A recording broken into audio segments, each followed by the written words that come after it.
Ah. Bah ça a l'air pas mal.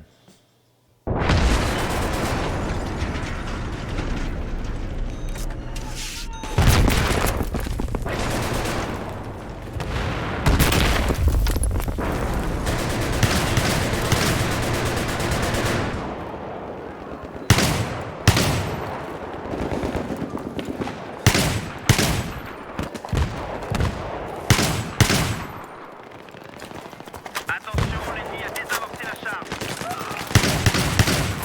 Attention, notre charge est désamorcée. Terminé. Ah, presque.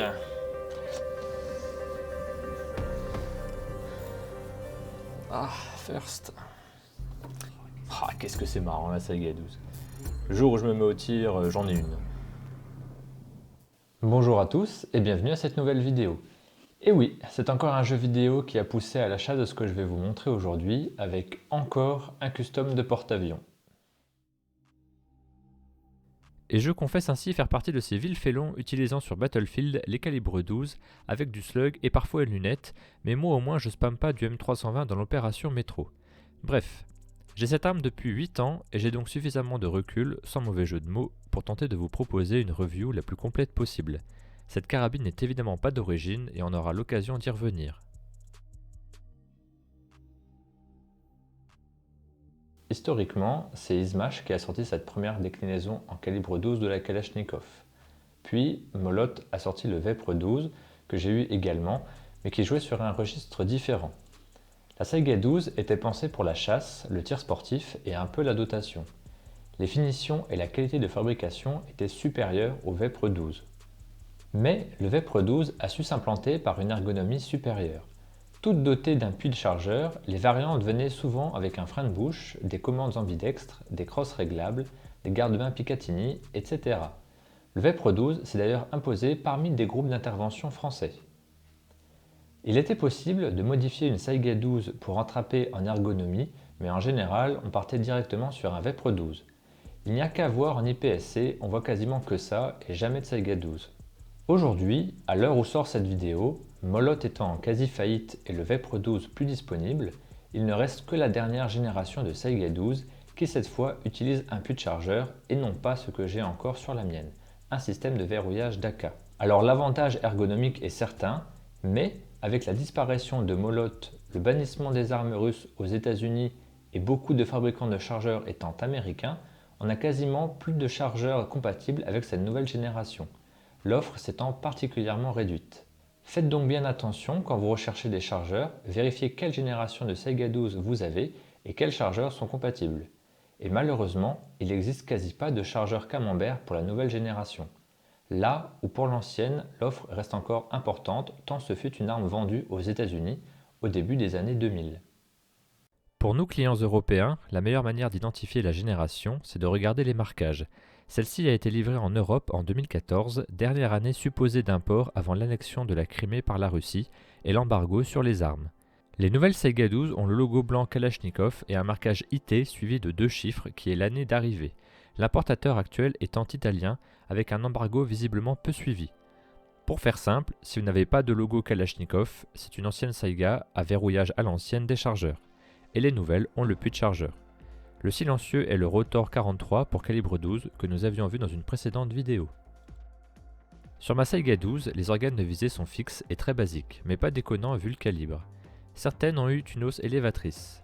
C'est pourquoi j'utilise une optique Pilade 1.42. Simple, basique, le réticule est épais, la lunette reflète un peu, mais ce point rouge est largement suffisant pour du calibre 12. Cette optique est donnée pour résister à du calibre 50 et depuis que je l'ai, elle n'a jamais failli. Elle est montée sur un montage arbalète Patriot très bas sur le capot. L'ergonomie de base est aussi mauvaise que n'importe quelle Saiga série 100. On retrouve donc une crosse en plastique dense avec une plaque de couche en métal. Le flanc de la crosse est creusé pour épouser le rail latéral de support d'optique une fois replié. Trop basse si on utilise une optique, je compensais à l'époque par un simple appui-joue en caoutchouc. Mais le plus compliqué, c'est la longueur de la crosse. Je fais 1m85 et il faut la changer à tout prix pour avoir quelque chose de confortable. Mon exemplaire est une 12K, le K signifiant crosse repliable. On retrouve une goupille standard propre au Saiga de 5,5 mm à retirer pour la changer. Si on ne change pas la crosse, je recommande au moins l'ajout d'un tampon de crosse en caoutchouc, à la fois pour ajouter de la longueur et du confort. L'arme est chambrée en 12,76, donc ça pousse quand même plus que le 7,62 par 39, qui reste le calibre de référence des AK. L'essai d'origine, la crosse aura vite raison de vous, sachant que c'est une plateforme qui tolère mal les petites cartouches, mais nous y reviendrons.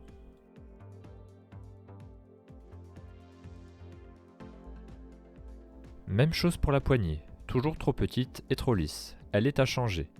Au standard AK, n'importe quelle poignée aftermarket conviendra.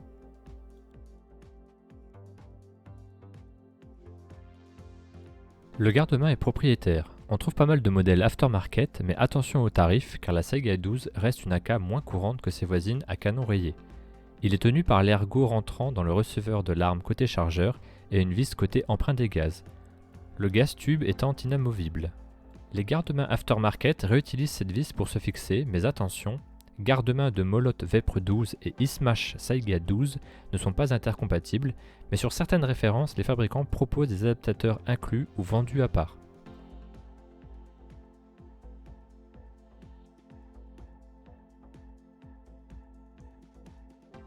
Sur mon exemplaire, j'utilise un adaptateur de tube de crosse AR15 pour Saiga et une crosse Custom Gun version longue non réglable, cela pour un maximum de rigidité, primordial vu les munitions tirées. J'ai retiré le crochet de retenue sur le corps pour la crosse, elle ne tient pas une fois repliée, mais de toute façon, il y a le support d'optique, donc pas grave. Le montage Patriot Arbalète est de très bonne facture.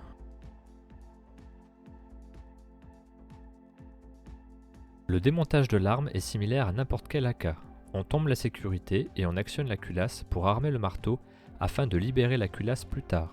On pousse le guide ressort à l'arrière et on tire le capot vers le haut. On retire le guide ressort et on peut enlever la culasse. Le corps et le capot sont aux mêmes dimensions que les autres Saiga, mais le transporteur de culasse et la tête de culasse sont surdimensionnés pour le calibre 12. La tête de culasse est en 2 pièces.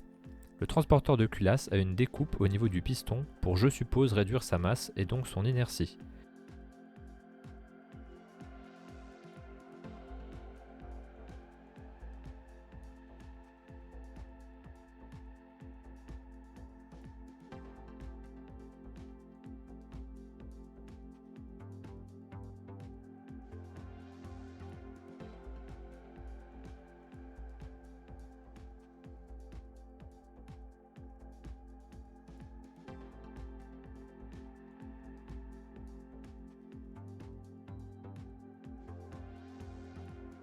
Le capot possède une plus grande découpe au niveau de la fenêtre d'éjection, étant donné la taille des cartouches de 12.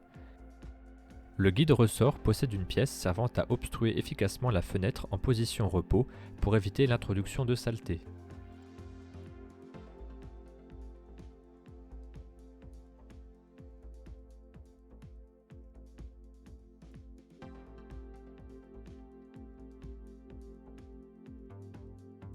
Le buffer en caoutchouc est un ajout de ma part.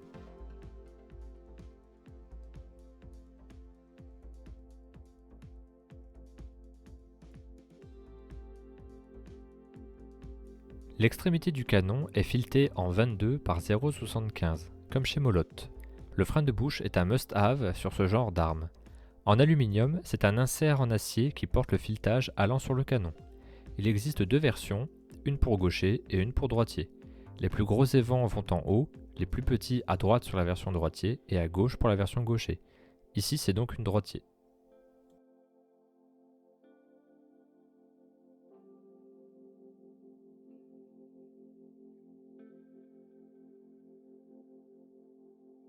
Point sensible de la mécanique, l'emprunt des gaz. D'origine, il possède 2 positions, la 2 pour les cartouches intermédiaires laissant passer pas mal de gaz, et la 1 pour les cartouches Magnum laissant passer peu de gaz. L'emprunt de gaz se charge très vite en débris de plastique, de cartouches et de plomb, limé au niveau des trous de l'emprunt des gaz comme une râpe à fromage quand le projectile passe dans le canon. Il devient vite compliqué à tourner sans l'ingéniosité d'une équerre pour étagère. Il existe des pièces comme dans ma main permettant d'affiner le réglage, mais je n'ai jamais trouvé ça très convaincant.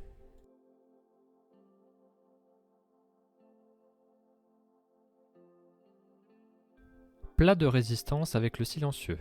J'ai jamais eu d'arme silencée en calibre 12, donc quand j'ai entendu parler de l'import Rotor 43 il y a un an, j'ai bondi sur l'occasion pour en demander un. Tout en aluminium, seule la base filetée est en acier.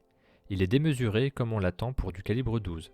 Le fabricant le donne compatible avec n'importe quelle munition, grain, chevrotine et slug.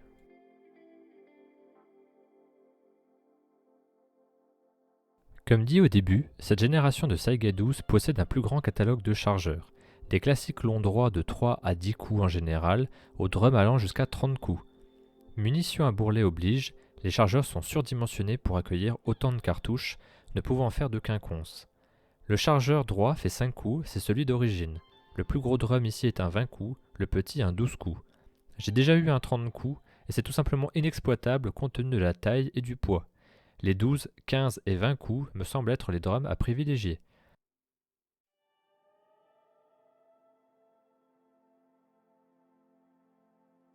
Ici ce sont des Pro-Mag. Ils viennent à adapter en limant les épaules de verrouillage petit à petit jusqu'à ce que ça rentre. Ne surtout pas toucher à la lèvre de verrouillage sur la tranche. Les drums ont un fonctionnement délicat, il ne faut pas négliger cette étape d'ajustement si elle est requise.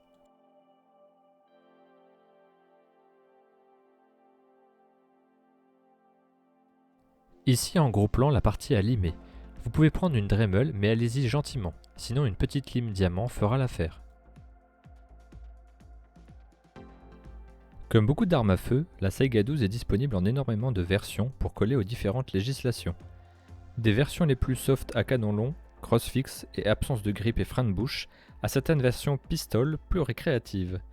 Elle est disponible également en calibre 20 et 410. Dans tous les cas, le canon est lisse et éprouvé bidacier. On peut donc tirer une grande variété de cartouches.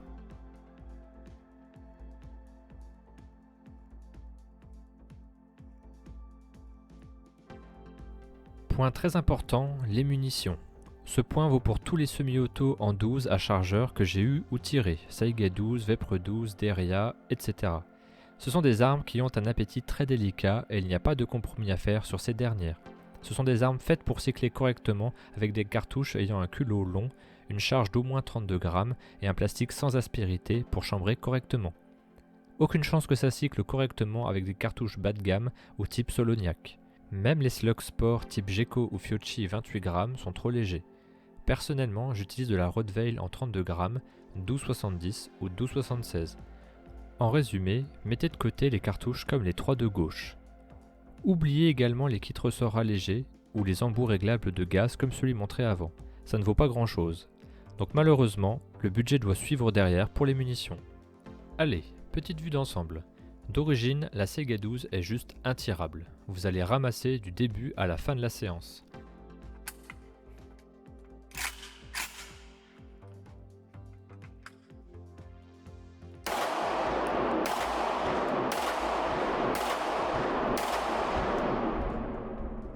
Au minimum, changez la crosse ou mettez un tampon de crosse.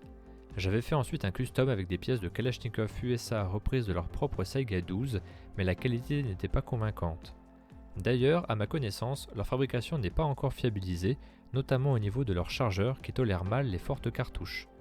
Soyez donc prudents dans vos accessoires, ne lésinez pas sur la qualité tant les contraintes sont élevées. Au final, avec cette énième inspiration tarkovienne, on a un porte-avions de 7 kg tout plein fait avec silencieux et chargeur de 20 coups approvisionné.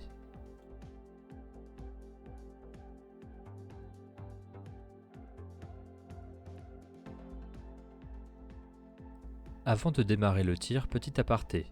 Le calibre 12 est globalement une espèce menacée dans les stands, surtout depuis le surclassement en B de 2018 de la plupart des fusils à pompe. On peut dire que c'est un calibre qui a mauvaise réputation, par le profil de certains tireurs, le côté salissant de la munition, les jupes qui ne sont jamais ramassées, un caractère non sportif souvent pointé du doigt et malheureusement un aspect récréatif non considéré. Beaucoup de stands ont décidé de supprimer purement son utilisation. L'Eurostand, où je suis adhérent, a trouvé ce que je pense être un juste milieu et organise des séances dédiées aux 12 encadrées par le staff Slug Only. J'ai bénéficié d'une autorisation exceptionnelle pour filmer cette vidéo en dehors d'une de ces séances afin de profiter d'un créneau calme pour le son et j'en remercie la présidence.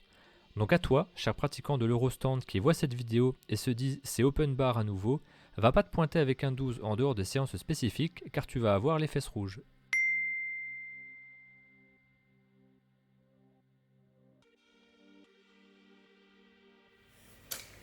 Et c'est parti. J'ai pas tiré avec depuis 2 ans, Covid, tout ça. Je check le point rouge et effectivement il y avait une petite correction à faire. Je suis en position 1 sur la virole de gaz, je tire au slug Rottweil 32 grammes en 12,70.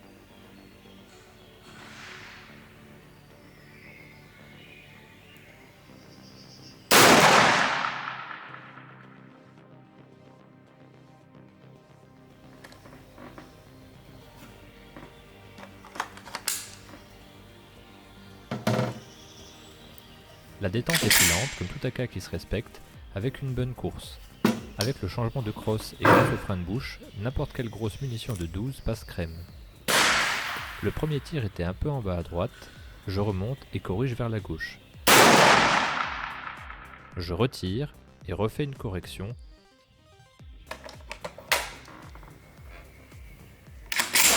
Et fais 2 tirs de confirmation.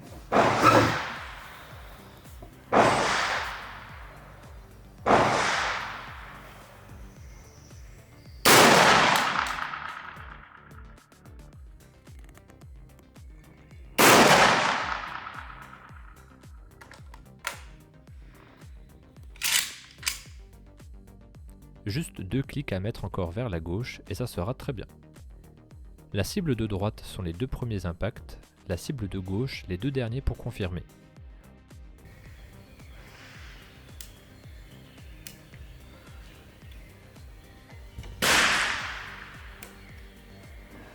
Le réticule du Pilad 1.42 est idéal pour cette munition.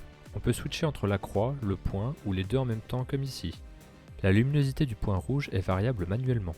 Il faisait particulièrement ensoleillé aujourd'hui et j'étais à un peu moins du maximum. Le chargeur 5 coups c'est rigolo 2 minutes, on est d'accord. Mais malheureusement, pour profiter des drums, il faut passer par la phase punitive de leur rechargement. Et c'est une plaie.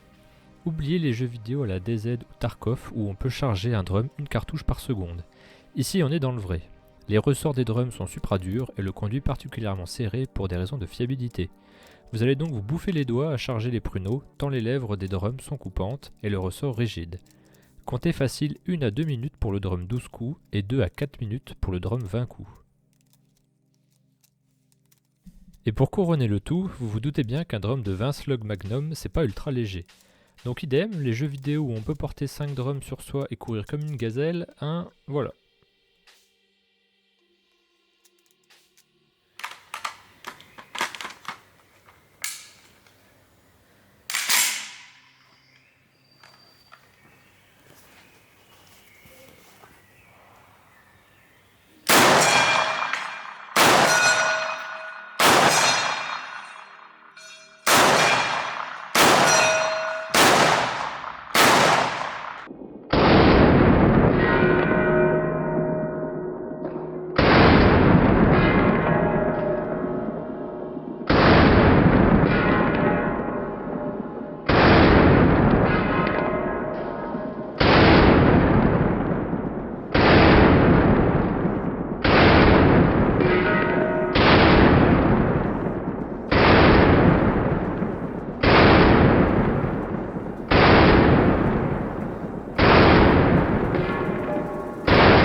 « 30 secondes pour tirer 2 chargeurs qui vous ont pris 5 minutes à charger et 32 pruneaux à 2 € pièce qui viennent de partir. Non, en vrai, vous savourez. C'est trop génial comme plateforme. Vous ramènerez une chier de curieux près de vous, enthousiastes et en file indienne pour essayer. Vos pronostics pour le silencieux, efficace ou pas? Pour l'essai, j'ai repris le chargeur 5 coups car je voulais voir la précision d'abord.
Malheureusement, le rendu d'un silencieux en vidéo est très éloigné de la réalité.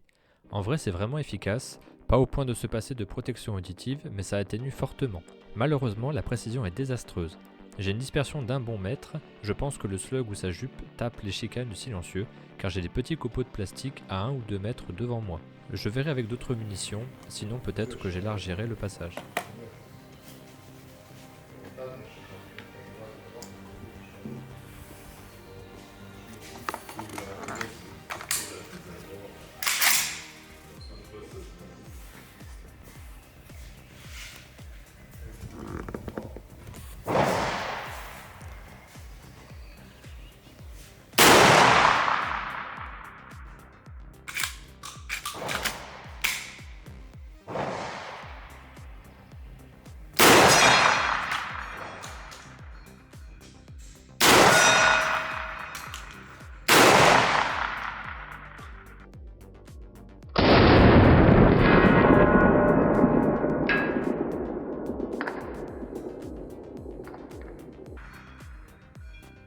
On va vite remettre le frein de deux.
Une fois la séance finie, on n'oublie pas de faire place nette et de ramasser ses jupes et autres bourres. Avant de conclure, petit aparté important sur le nettoyage de l'arme. C'est une plateforme extrêmement pénible à nettoyer et plus que n'importe quelle arme, sa fiabilité dépend de son entretien. Le transporteur de culasse, tête de culasse, piston et corps de l'arme restent plutôt propres. En revanche, l'emprunt des gaz est particulièrement pénible à nettoyer. Plomb et plastique râpé par l'emprunt des gaz s'y accumulent, colmate et ça prend du temps à nettoyer. Ne surtout pas y aller avec des brosses trop agressives pour ne pas endommager le filet de la virole de gaz ou compromettre l'étanchéité au niveau de la rondelle intermédiaire en acier, car le piston n'est pas en contact direct avec l'emprunt des gaz.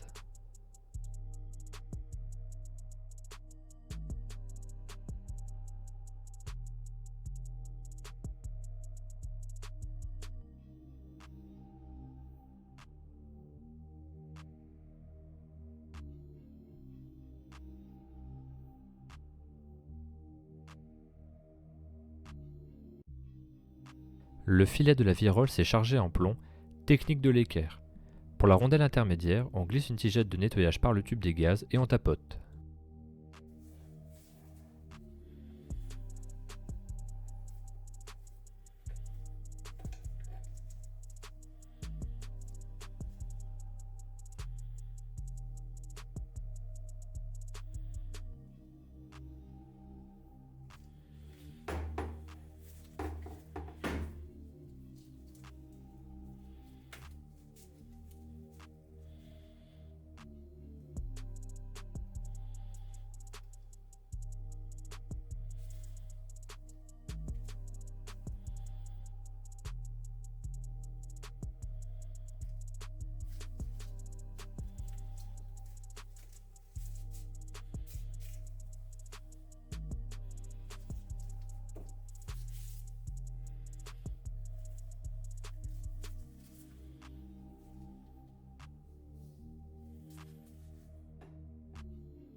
Nous arrivons au terme de cet essai. Je l'ai voulu complet car beaucoup de personnes achètent des calibres 12 semi-automatiques de ce type sans forcément savoir ce que ça implique derrière en coût d'utilisation, contraintes mécaniques, etc.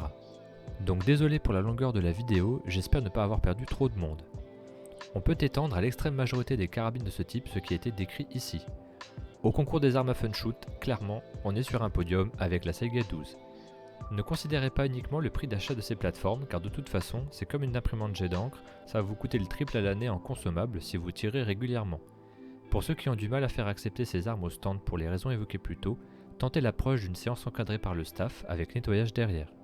Pour les autres, promis, vous allez kiffer. A bientôt!